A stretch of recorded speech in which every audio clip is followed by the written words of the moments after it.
It's just coming up to 7 o'clock in the evening here on the east coast of Italy, Central European time, and I am still in my pajamas.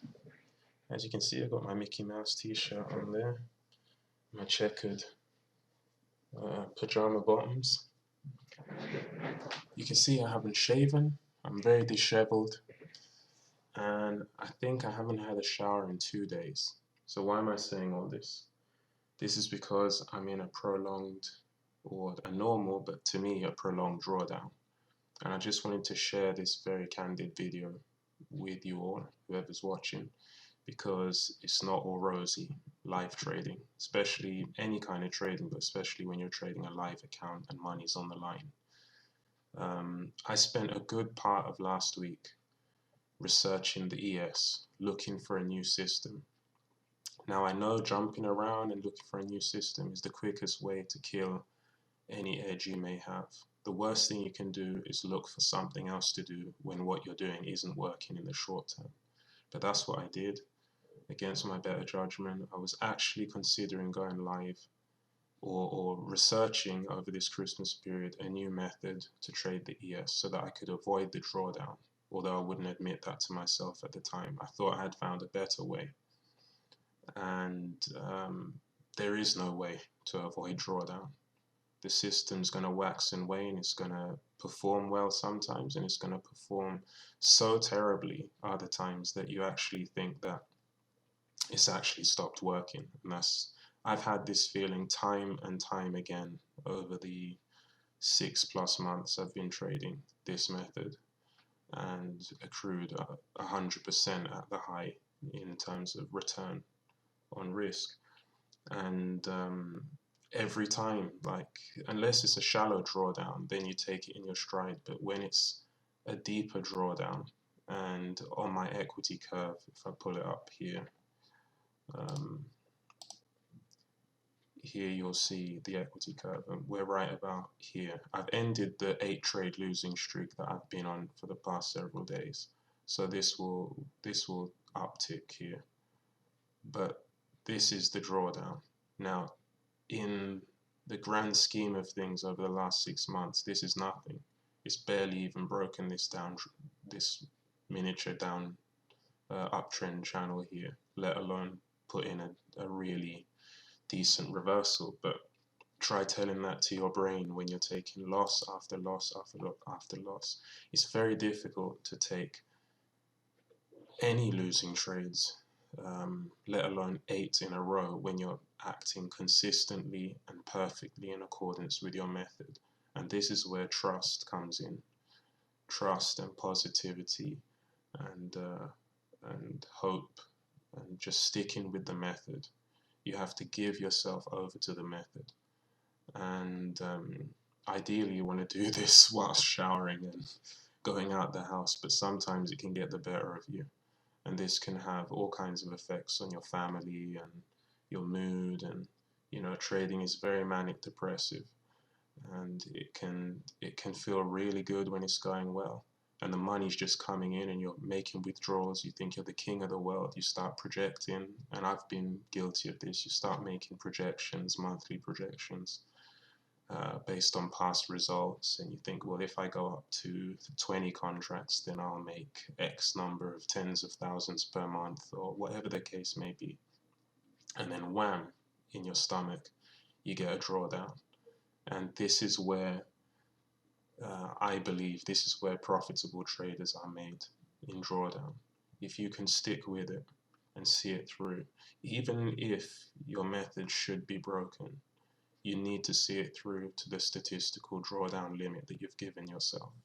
If you change it on the way, you're just gonna, you have destroyed the system. You're trading in a random fashion, and then you will almost certainly lose, because random gives you a result of spread plus commissions, right? So if you throw darts and you have a 1R reward for a 1R risk, and you just flip a coin, then you'll win as many times as you lose, and you'll win as much as you lose, mark to market. But then, because this isn't a zero sum, I know a lot of people say it's a zero sum game, But when people say that, they forget the fact that there's a spread and there are commissions. So it's a zero-sum game minus the broker's spread and commissions, if that makes any sense. So you just have to stick with it and see it through. It really hurts, and it places everything in doubt, because a lot of traders, I guess, in order to be successful at this, you have to have a certain level of passion.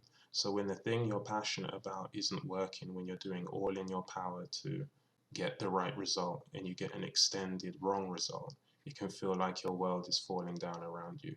And so this time, I may be a little on the depressed side now, but I know long term, my safety blanket, my comfort is looking back on that spreadsheet. I'll look back at the spreadsheet and I'll say to myself, you know, look what happened before and look how I recovered. That's what I did over the weekend. Look at anything I may be doing wrong, emotions that may be taking me off of the plan, because after the withdrawal, the recent check I withdrew from the account, I felt as if I didn't want to draw down. I needed to protect the account, which I've spoken about in another video. And so we have to surrender to the fear of losing, surrender to the fear of being afraid, ashamed that we might lose, that we might build success and then lose success. We just have to stay in the moment. So, I've been busy I've got another business that I'm working on, a drop shipping store. So all my eggs aren't in one basket. So anytime I feel myself getting too ingrained in trading, I just step aside and I work on that drop shipping store. Or I go and spend time with my family or exercise or whatever. But the more you try to stay, and I know we're all very passionate about this, and that's why we want to stick with it. But the longer you push, the harder you push when you're in drawdown, is the more likely you are to exacerbate that drawdown. You just have to step back and say, it's just not working. It will work. I have faith it will work in the future. It may take me a week, a month, 3 months to break to new equity highs, but I'll get there eventually. So that's my little ramble for today. Just wanted to come on here and show the other side of things, not just the 100% and all the glory of taking a withdrawal, even if it's only a few $100s. But this is the journey. This is the way it's going to have to be to get to those higher echelons of 10, 20, 50 contract trading and making a lot of money. In the meantime, we have to learn to manage ourselves. So I broke that 8-trade losing streak today. I have no expectation of whether the next trade will be a win or a loss, or whether the losing streak will resume. I just need to focus on taking the right type of risk within, adequate risk for the account size, and letting the numbers play out over the long term. Not thinking about earning money on this trade daily, weekly, or even monthly. Just looking at the long term and seeing if we can, if 6 months from now I can have another 100% return, then I know I'm onto something and I scale up. Even if, quite frankly, even if it were only 50%, we're looking for consistency. So those are my thoughts. Like this video if you like this type of candid discussion, and subscribe if you want to see more from me. And as always, stay stupid and follow the plan, even when you're drawing down. See you next time.